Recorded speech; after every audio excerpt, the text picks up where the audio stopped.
Good afternoon, everyone joining us on Facebook today. I am delighted to welcome you to our discussion on global geopolitical issues that shape our world today, especially from a resilience perspective. Very timely conversation, Ambassador, as Romania and Japan just signed a strategic partnership in March this year. We find ourselves in an era of new challenges and rapidly evolving threats, both physically and digitally. Russian illegal war on sovereign Ukraine is a topic of paramount importance that has far-reaching implications, even as far as the shore of the Pacific Ocean. The resilience of our institutions is being tested not just in Eastern Europe, but globally. Simultaneously, the ever-looming specter of cyber and hybrid warfare poses fresh quandaries for governments, corporations, and individuals alike.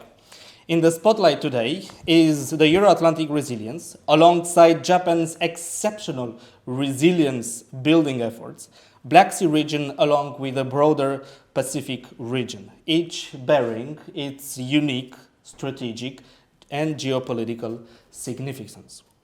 Joining us today to unravel these complexities are two distinguished guests and seasoned diplomats. It is my honor to introduce His Excellency Mr. Hiroshi Ueda, the Japanese ambassador to Romania, and His Excellency Mr. Viorel Isticioaia-Budura, former European Union ambassador to Japan and former managing director for Asia and the Pacific at the European External Action Service.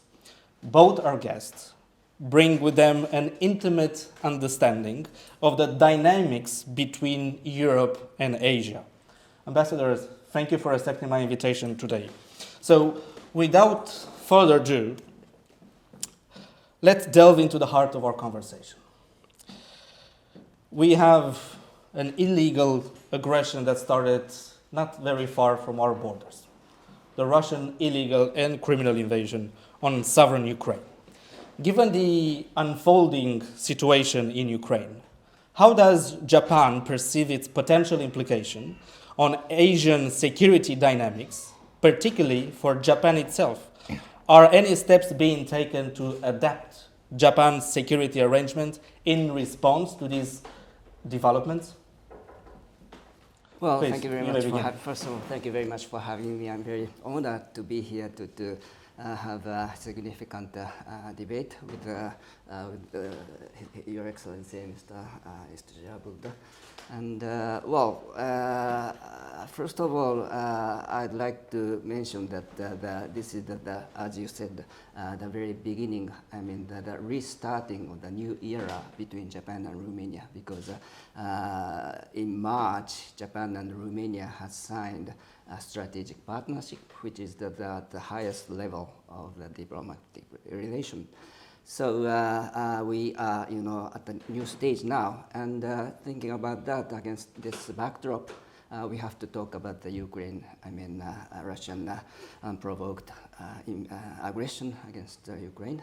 And Japan is from the first beginning last year to February 24th, we are standing with Ukraine and standing with Europe and standing with EU and the states like-minded countries. And we are, we have introduced a very stiff sanctions against Russia, and we have supported Ukraine very, significantly. The total amount of the aid, support of the money is 7.6 billion US dollars in total. Well, it's not only to Ukraine country itself, but including the neighboring countries, including Romania. In that sense, we are supporting Ukraine and we are tackling this matter with the like-minded countries. And the point is that it's not only the issue of Europe or one region, because it is the issue of the fundamental value. I mean, we have to defend the fundamental order based on the rule of law. And this is not only the matter of Europe, it is also it's the matter of all over the world. And for example, our Prime Minister, Mr. Kishida, is always saying that Ukraine today might be East Asia tomorrow. So it's not, I repeat, it's not only the matter of one region, but the matter of the whole world. It's a matter of the value of the humankind.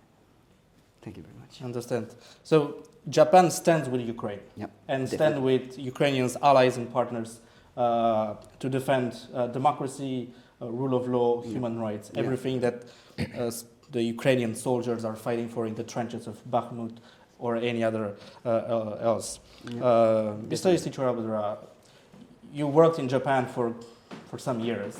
You have a tremendous experience. You have known Japan before the Russian aggression. And I'm quite sure that you're following the developments as they come. There's been a lot of chat on international summits and meetings, and Japan's Prime Minister statement recently. Do you see a change? Do you see Japan responding to these new developments in Ukraine in terms of security arrangements? Do you see a depart from the pacifism to realism? How do you see Japan moving from outside? First, I'd like His Excellency Ambassador Ueda to express my gratitude for being invited to join such a discussion, a timely one, as you said, Mr. Slavitescu, and at the same time, I would say one which would pursue a very important objective, link the main task of this center for resilience in looking around, and we both are diplomats, to things which are relevant for the diplomacy today. And your question comes very much in this way. In what sense? Japan, on both accounts, is an example of resilience in terms of internal, societal, national resilience, and in terms, I would say, as a major protagonist of the regional and international developments.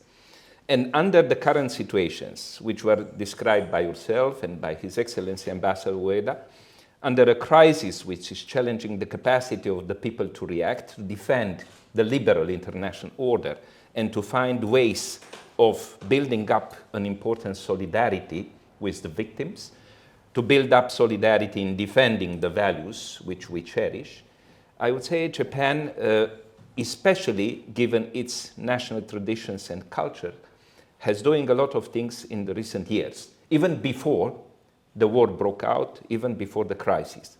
First, because it has a history of having to face the challenges locally, because of geography.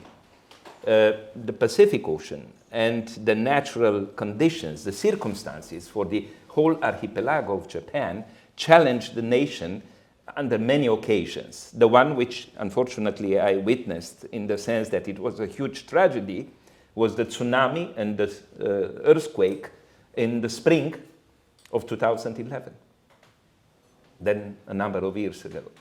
And the whole nation succeeded to rebuild, to regain trust, confidence in development, and not only that, but even helped other peoples who were victims in the neighborhood, in the regional neighborhood. Then from this point of view, I would say Japan always was very much aware of the challenges coming in a certain regional context because of the natural situation, because of the historical situation. Indeed. And unfortunately, in the region, there are many threats for the international peace and security. One example is North Korean nuclear program, missiles and nuclear program, which unfortunately is not only a local danger, but endangers the whole region and the whole international security. And at the same time, Japan was able to build up good connections with neighbors in a spirit which has allowed Japan to celebrate, I was there, in 2015 and again after 70 years, the fact that since the end of the Second World War, Japan became a representative nation which is building good contribution for the peace and international cooperation. And this is something which gave to Japan the proper credentials to act in a proper way now under the new crisis, the war in Ukraine. Because of that, I would say the new developments, the closer cooperation with NATO. The fact that NATO opened recently, these days, liaison office, or yeah. I don't know exactly how it's called, in Tokyo, the visit of the Secretary General of NATO and the opening of this office. Of course, Secretary General of NATO visited Japan many times, almost every other year. But the fact that already Prime Minister Kishida and the Defense Minister visited Brussels, the NATO headquarters, on various occasions, including the summit, that again, there are talks for the summit this year in Lithuania, in Vilnius, possibly to invite again Japan as a guest of honor, the Prime Minister Kishida. It's something which shows how much the credentials in this respect, Japan as something which is important, relevant as a model for regional and security in the international community, it's telling us a lot. Secondly, I would say, in terms of regional resilience, Japan is contributing very much to development, not only in Asia and the Pacific, helping ASEAN countries, the 10 nations over there, with a lot of assistance in terms of technology transfer, investments, trade, but also, and that was proved again by the Prime Minister Kishida, by the recent visits to Africa, to Middle East, and I would say even to Europe. Why even to Europe? Because it established partnership, programs of cooperation in which joining hands with the European Union member states for assisting regions in the need, including Ukraine, as mentioned by the ambassador. Then once again, I believe Japan is a good example, and Ambassador was kind a few minutes ago to mention the G7 summit taking place these days now in Hiroshima, yeah, which is meaningful because Hiroshima was a victim of the nuclear bomb, and that's again an appeal for the international community, for the whole nations to be aware of the danger of the nuclear weapons. Secondly, for the way in which Hiroshima and the whole Japan was able to reconstruct, to rebuild after the war, and becoming I would say, a representative nation for peace. Then I would not formulate this idea in the way of Japan renouncing to the pacifism. I would say rather combining, joining the good traditions of pacifism after the Second World War, in the way in which Japan developed, with a new spirit of being aware of the dangers, of the threats, and being able to work with partners, with like-minded partners, with other countries, in a spirit which would defend our values and promote the international cooperation and international resilience. Absolutely, thank you. Given recent diplomatic movements, where we saw the Chinese President Xi Jinping visiting Moscow, while Prime Minister Kishida traveling to Kiev, there seems to be, to me, an apparent divergence in approaches towards the illegal invasion of sovereign Ukraine by Russia between Japan and China, as you mentioned before. From where you stand, how do you interpret this movement? Would you consider this as each nation aligning itself with one party or the other one? Well, I'm not sure about that, and I don't have the precise answer for that. But what we have to do, I mean, Japan have to do, is to collaborate with like-minded countries, Romania and the EU, and also the United States. South Korea, Australia, well, our, countries which have the same value, which cherish the same value and same importance, we have to be in good collaboration with them. And concerning China, it's, well, Japan and China, we are neighbors, of course, you know, geographically. And we have, you know, the history of 2,000 years of, you know, relationship between, you know, so we have many history between the two countries. And what we need concerning China is that, well, China is, you know, economically, is the second biggest country. You know, Japan used to be the second, but 10, 15 years ago, it was overturned.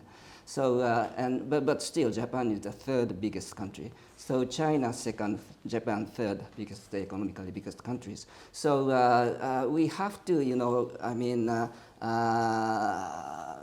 a dialogue and, you know, make a constructive and stable relation between Japan and China. Well, I think we have to do that, and we have to you know, make every effort to complete, I mean, fulfill that you know, thing. And what we have to address to China is that they have to, I mean, it's a very big country, you know, population, it might be, you know, overturned by India, but still it's the first, second biggest population country. So they have China has the responsibility in the international world. So we have to tell them that China has to act accordingly. I mean, you know, meet the expectations of the international world. So fulfill the responsibility of the international world.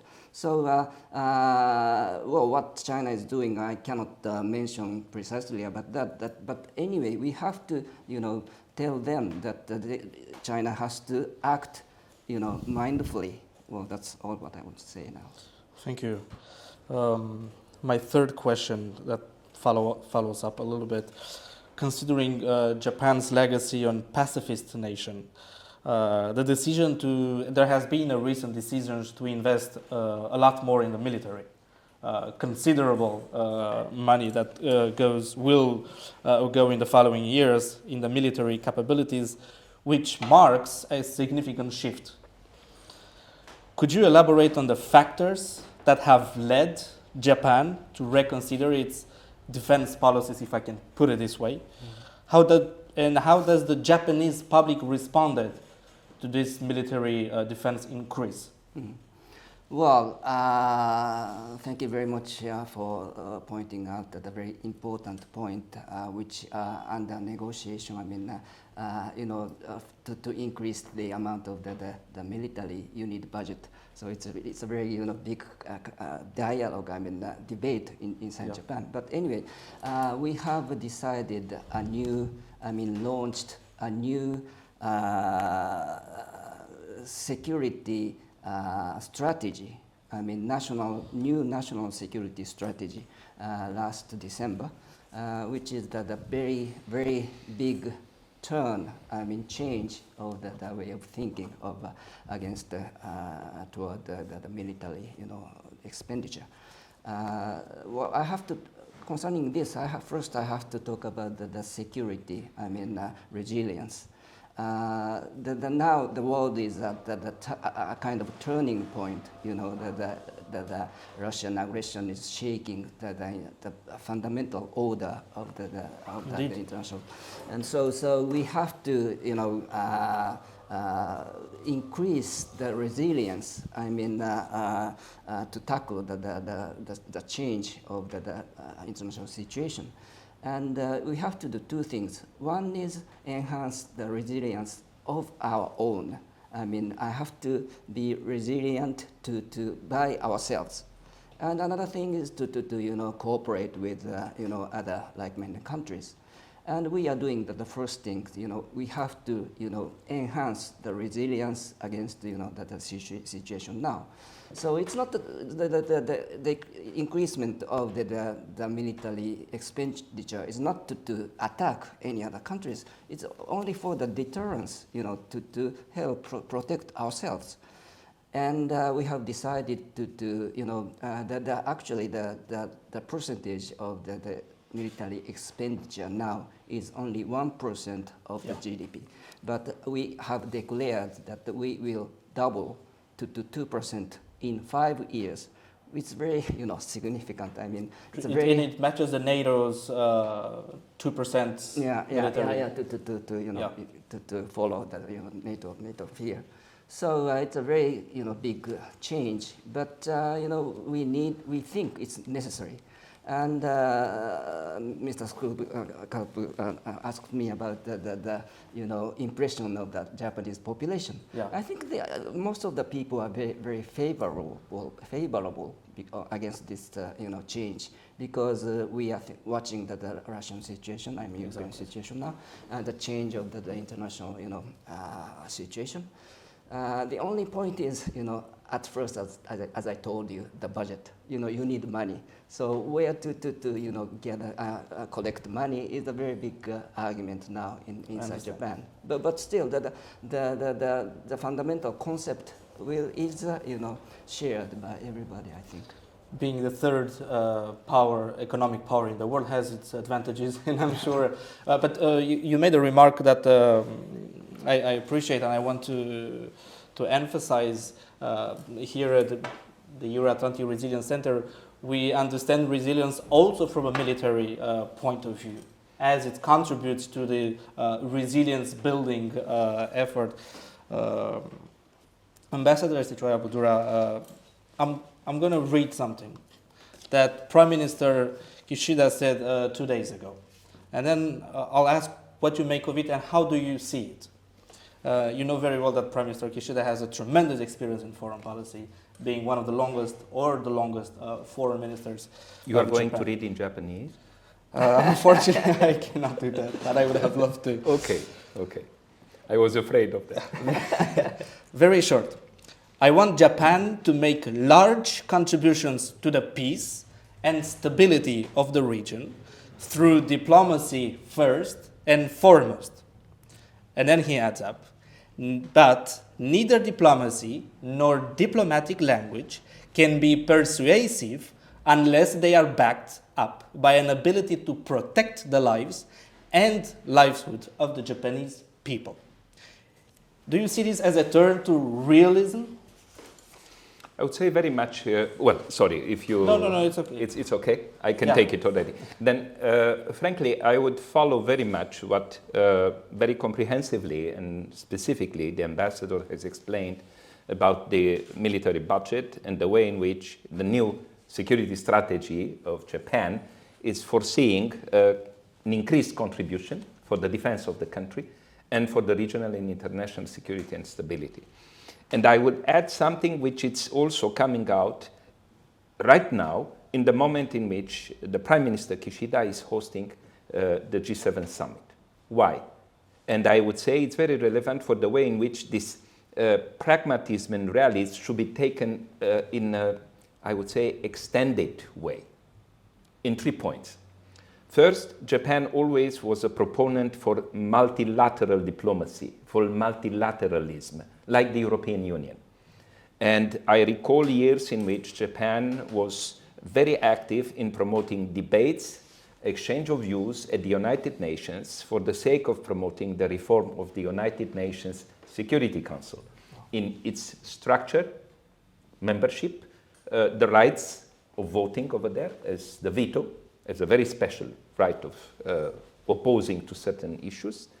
And Japan, given its international experience, the pacifism, the economic power, and the performance in trade and investments abroad, was one championing a reform of the United Nations as a whole, the whole system, and the United Nations Security Council for the sake of ensuring a broader representativity at the level of the United Nations Security Council, including by the way in which the membership could be offered to other emerging important nations. I would not name them, but in almost each continent, in each region, there are nations now blessed with more power in terms of economic and trade developments, in terms of political experience, in terms of contribution to international peace and stability. Then Japan was among those who was arguing, with good arguments, in favor of an opening of the membership of the permanent members of the United Nations Security Council. And I would say the idea of the reforms needed in the international institutions of the multilateral system, it's now embodied in our strategic partnership mentioned already by His Excellency Ambassador Ueda, signed a few months ago while the Romanian president visited Tokyo. And it's a special paragraph which by our, I would say, very much joining our ideas and our support for a reform of the multilateral system for the sake of being able to better address the current challenges and crises. Then this is a point which shows how much Japan is trying to use diplomacy in the right way, in a practical way. This is realism and pragmatism at the same time. Secondly, in the recent, I would say, after becoming prime minister, using his experience as foreign minister for a good number of years, Prime Minister Kishida visited a number of regions where Japan had a certain reach, had good trade partners, but very much it's shown how Japan is aware that the countries in what it's called now Global South have, if you wish, dreams about being more active, more visible, participating better in the way in which now the international order, the reform of international institutions, including multilateral systems, are to be addressed, reshaped.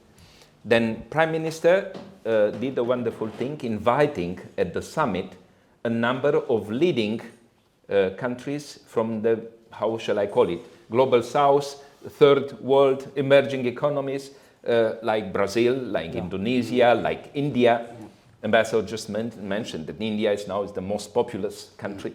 Then the Prime Minister invited leading countries from almost each region, from Africa, from the Organization of the African Unity, from the Pacific Forum, the countries who are on the rotating basis, holding now the chair position of these organizations, to being able, in what it's called international partners of the G7, international partners group of G7, to be able to listen to these people. And I would say currently in this age, which some journalists are calling the age of precarity, witnessing so many crises, the Prime Minister offered a good opportunity with the hosting of the summit in Hiroshima to these countries to voice their views, opinions, their way of seeing the things may be sometime different from the Euro-Atlantic community, may be different from, I don't know, from the United Nations in certain policies, then offering, I would say, a certain opening which is very valuable under the current conditions. And secondly, I would say, the initiatives which are putting forward are showing the way in which the Prime Minister is trying, representing Japan's policies, to join the G7 agenda with G20. As you remember, in November, G20 was slightly reluctant to discuss Ukraine crisis, Russian aggression only, but more trying to couple that with the worries about what were the consequences, energy crisis, food crisis, disruptions of supply chains and transportation connections. Then I would say very much the Prime Minister, by inviting these countries, including Indonesia, the former chair of G20 summit last year, and the next one, India, who is going to chair in November, United States, who is going to chair the APEC, Asia Pacific Economic Forum, also in November, especially to be able to, let's say, review together what are the worries, the priorities of this Global South, and connect that and to show to the Global South that the developed economies, developed countries in their club, in the G7's framework, are aware that they have to open and work together for defending and maintaining the international order, the principles which are governing this. Then from this point of view, I would say very much the summit, G7 summit, and the way in which Japan shaped the whole agenda is a fantastic answer to the worries of the whole international community. Absolutely. I want to come back a little bit on resilience, because Japan is a is an inspiration for us personally. And in terms of resilience, whether we talk about democratic resilience or the multiple pillars of resilience, such as NATO has defined them. In the face of increasing global tensions, democratic resilience has become paramount. We are all aware of Japan's exceptional resilience building efforts. And my question to you, Ambassador, how is Japan strengthening its democratic institution to withstand external and internal threats? Are there any specific initiative or policies in place that you can share with us? Just for example, here in Romania, we are quite challenged, and especially since the aggression in Ukraine, but even before, and it will continue so most probably with disinformation. It's happening. We have seen it through the pandemic, and sometimes it has really negative consequences. Where is it? Cyber threats. On cyber, Japan is really a country that we look up to it, and we try to share to share lesson learned and to get the know-how. How do you respond? How is Japan so successful? What or how can we follow Japan's example? Well, first of all, I'm sorry. I might have said that everybody is in favor of the defense budget increase, but not everybody, of course. Many people. But anyway, concerning your question. It's the democratic resilience. It is one of the most important things, of course. It's the very foundation of the democratic countries. So we have to tackle the things against this foundation. For example, disinformation. Cybersecurity, something like that.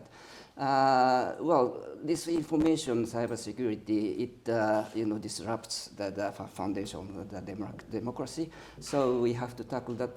But it's very difficult. It's not only in the wartime, and it's not, it doesn't have the, boundary. It's across the border. It's all over the world issue. So we are trying to do our best inside our country, of course, but we are also, tackling this matter with other countries, like-minded countries, all over the world. Concerning the tackling of inside Japan, of tackling against cybersecurity, this information inside Japan, we have augmented the authorities. For example, the self-defense agency, ministry has increased the number of staff which are tackling this matter, and also National Police Agency has set up a new, unit to tackle this matter. Like this, we are trying best for ourselves, and also we are talking with many, for example, G7 countries, Quad countries, or many other countries. And one of the examples is that, for example, NATO. The relation between Japan and NATO is, as Mr.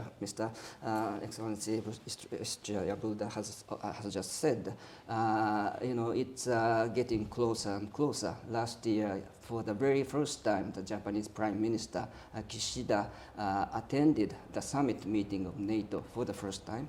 And foreign minister meeting, Minister Hayashi is attending also. So the relation of NATO, between NATO and Japan, is getting closer. And I think one of the issues which we can collaborate is, for example, disinformation or cybersecurity, which has a very significant, meaning against to tackle this matter. And the last thing we have to think about this is that after the World War II, we have changed the system of the nation, and we have introduced the democracy, very, eagerly.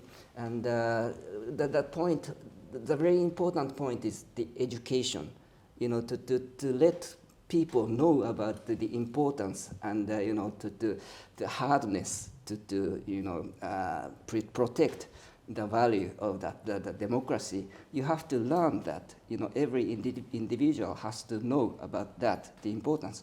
So the education is very important, and we are doing a lot of effort to educate.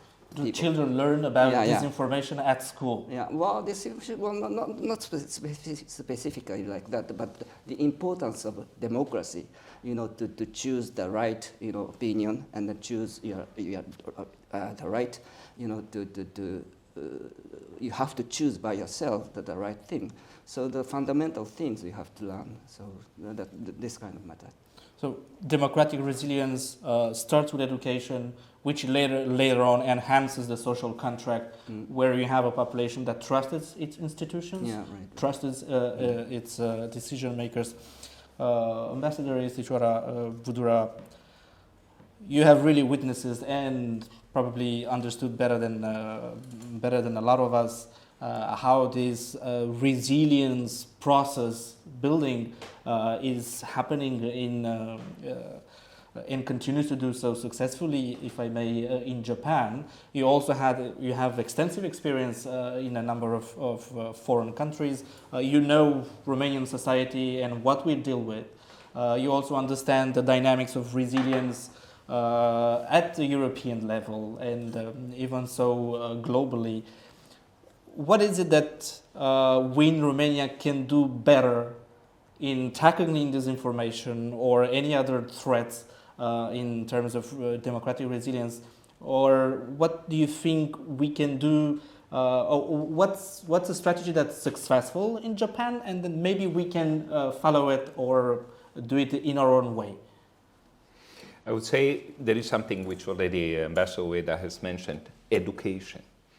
In this respect, I think since Meiji era, since the moment of starting modernization and transformation of the society till now, Japan always cherished the way in which educated the younger generation, and on many occasions the most important part of the family budget was dedicated to education of the children.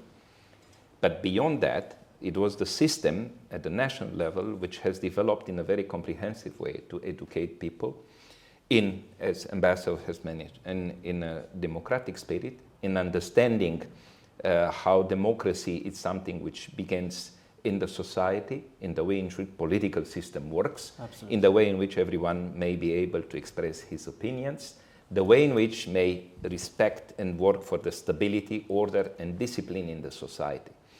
In this respect, if you check on the Facebook or internet, you'll see how many Romanians traveling to Japan are really amazed by the cleanliness, order, discipline in the public places, starting with the metro, the trains, the local trains. It's something which comes at a very young age in Japan. As Ambassador of the European Union, I was using a part of the finances given in the budget of the Embassy of the European Union and encouraging the European Union member states' ambassadors to travel across Japan and speaking to schools, to pupils, and to the university students, and to check how much this spirit of learning, of getting proper education and preparing themselves as future citizens is alive, it's producing the right citizens for a society in march for modernization. There are challenges in which, and once again, education, as I said in answering your question, education and the focus, the efforts, the resources given to education, and we know from the policy which is promoted by our president in the presidential mandate about the education as a priority. This is something which in Japan is most cherished, and it's a good example for everyone. For that, there are many foreign students, many foreigners coming to Japan for studying. Secondly, there are things which we also witness here in Romania and in general in Europe as a challenge to this societal resilience. And I would complete the answer, Ambassador, just given to you. There is a demographic decline. In our case, it's because many Romanians went abroad looking for job opportunities, education opportunities, and left the country, at least for a while, for some years. But there is also a decline in terms of natural increase of population. It's decreasing, unfortunately. Everywhere now. And plus, another challenge is the aging of population. Of course, there is the plus that Japanese people, because of their healthy diet, because of their discipline and care, they live longer than us. There are many over 100 years. And because of that, the care, the special medical care to be given to this segment of population has very special requirements. Who can do it is a problem. The specialized and well-trained staff, it's not exactly up to the requirements in numbers of qualifications and so on. And because of that, the solutions found by Japan are coming from the recent modern technologies. Artificial intelligence is there. Driverless vehicles are there, developing very fast across the national laboratories, universities, institutes of researches. And this is a system which in a very near future will be very evident, very visible in use in many places. Now, there are special institutions of care for the old people where the vehicles go between one building to another, between the hospital and, I don't know, the place they stay, or the canteen. The vehicles are driverless vehicles, and the old people can get in without any problem. They don't fear that the vehicle will go in the wrong way, because everything is now a new technology which works properly. Secondly, there are special equipments to assist the physicians, the assistants in such care units, which can help them to move around the elder people, the overweight people, and so on. Then a lot of equipments developed to compensate the lack of human resources and to give the proper care to these elders. Then there are ways in which trying to compensate the demographic deficit, the lack or the decline in human resources. Of course, there is also an opening, like in our case, in trying to receive some foreign workers, provided they learn Japanese language, they adapt to the local conditions in terms of traditions, customs, and so on. Then these are things which I think are very valid and valuable for us because we face the same challenges. Aging society, declining demographics, needs for human resources in many fields, in the economy, in agriculture, in education, and so on. Then these are a few examples which I have witnessed, and really I believe we should increase, in the spirit of this strategic partnership, which has many parts relevant to cover this people-to-people exchanges, cultural exchanges, exchanges in the medical field, which would help Romanians to try to absorb, to learn from the good experience of the Japanese friends. Well, now as we have a strategic partnership, it is even more that we're going to share lessons learned and so on. My last question, that is still on resilience. I mean, everything here is about resilience, but our region has been challenged for many years, and it is so even more today by hybrid threats, warfare information. Much like other countries, I imagine Japan is not immune to hybrid threats. Could you provide your insight in terms of Japan's strategy to enhance resilience from this perspective?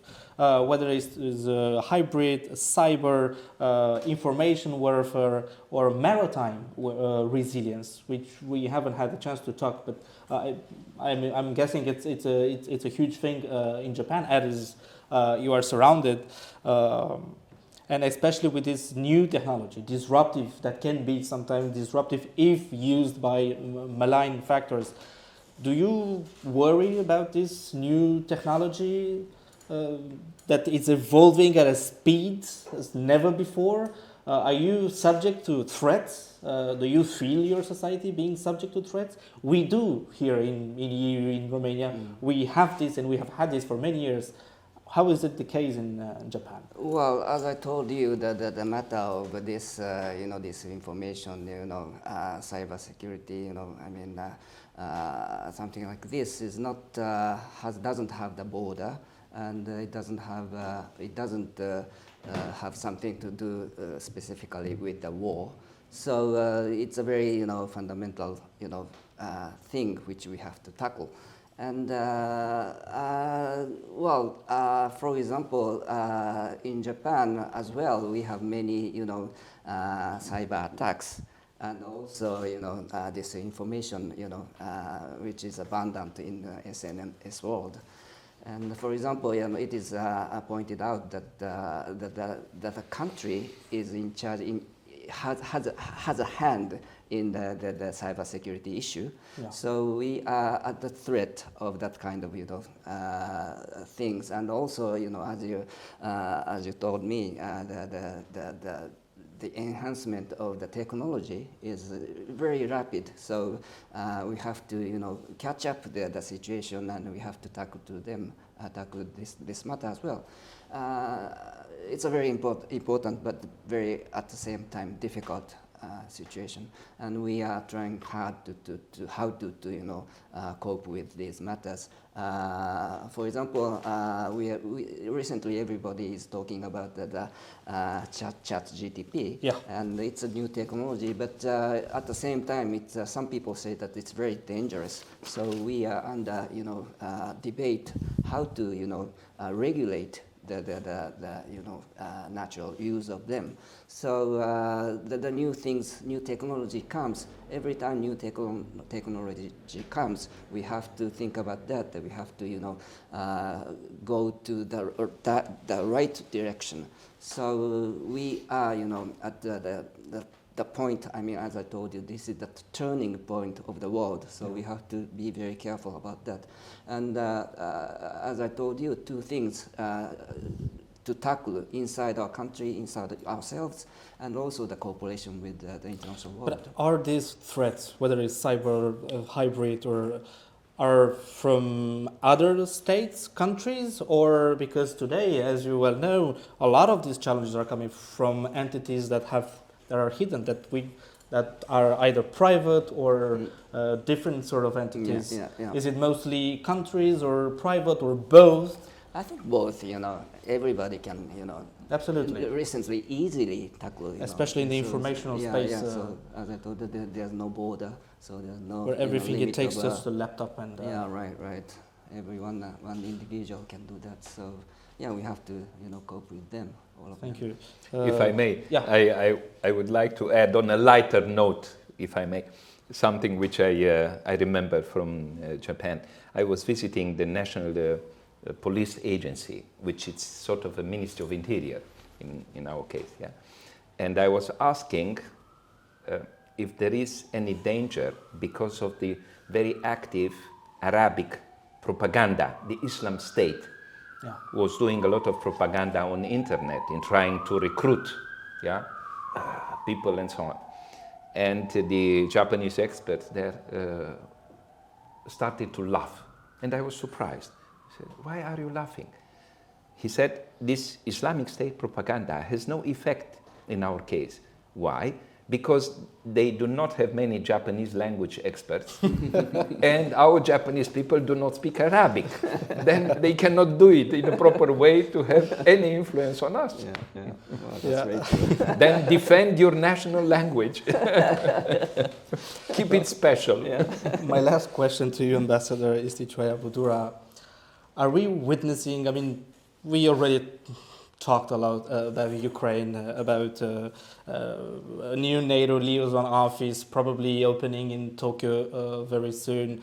There's a lot of historic decisions or things that are happening right now. It seems like it's in the past 70 years, we've never witnessed so many of these historic decisions at once. Do you see this as sort of a new shift, a new, as David Rockefeller put it, a new world order?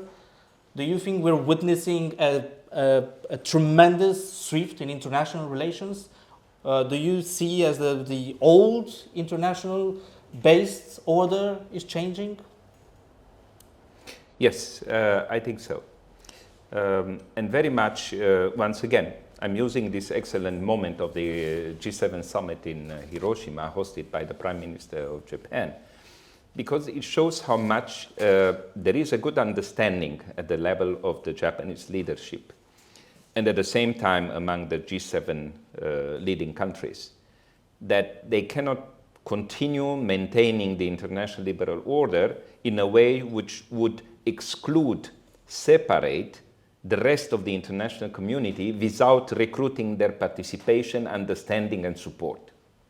Because of that, I was praising and saying that it's the right gesture to invite the representatives, the leading nations of the emerging, what Secretary of State Blinken called the rest of the world. They are part of this world. It's something which we have to acknowledge, understand, that has expectations, has ideas about how the human rights, the democracy have to be promoted in a way which respects their national identity, their values. How to couple that is something which amounts to a challenge for the G7. Because of that, I was saying that the main challenge for the G7 will be to welcome a coupling, a connectivity with the G20 agenda, because the objectives the G7 countries, developed economies and states are trying to promote cannot be fulfilled, implemented, without the resources, dynamics coming from this developing world. Because of that, India, Indonesia is there, and the ambassador was kind to mention China too in responding to one of your questions. Finding the right way of making China a partner, not only a rival or a competitor in the triad, conceptual triad of the European Union, but really a partner, it is a challenge. It's a very complex issue. But again, I'm ready to turn towards Japan and listening to the Japanese historical wisdom. Japanese experience in history was having fantastic cooperation in the first millennia with the Chinese, learning a lot in terms of administration, law, history, writing, the Chinese ideograms being used in Japan in those centuries. But later on, China, at its turn, learned about the modernization from the Meiji era for the opening, from the technology in the moment in which after 1978, Deng Xiaoping, the architect of the reform and the opening, once again offered the opportunity for Japan and China working together. Then once again, this summit now, G7, is proving a moment of the opening. Then it is in the making a new international order, provided all the participants, not only the G7 leaders, including European Union leaders, but also the other ones from different regions of the world, Africa, Latin America, Asia, will understand that there is a need for better cooperation, better dialogue. Of course, first and foremost, again, probably the joint statement of the leaders in G7 forum will stress on the priorities and values. The way in which make the others to understand, support, and embrace these values is the biggest challenge. And this will be the fundamental thing on which to build the international resilience and the international new order. Thank you. Well, as we draw to the end, Your Excellency Ambassador Hiroshi Ueda, Your Excellency Ambassador Viorel Isticioaia-Budura, thank you for accepting our invitation. Thank you for accepting to exchange freely ideas with me. For all of those watching us, thank you for staying with us or watching us later on. We will see you next time, 8th of June, with another strategic partner here at this table. Thank you and have a wonderful weekend.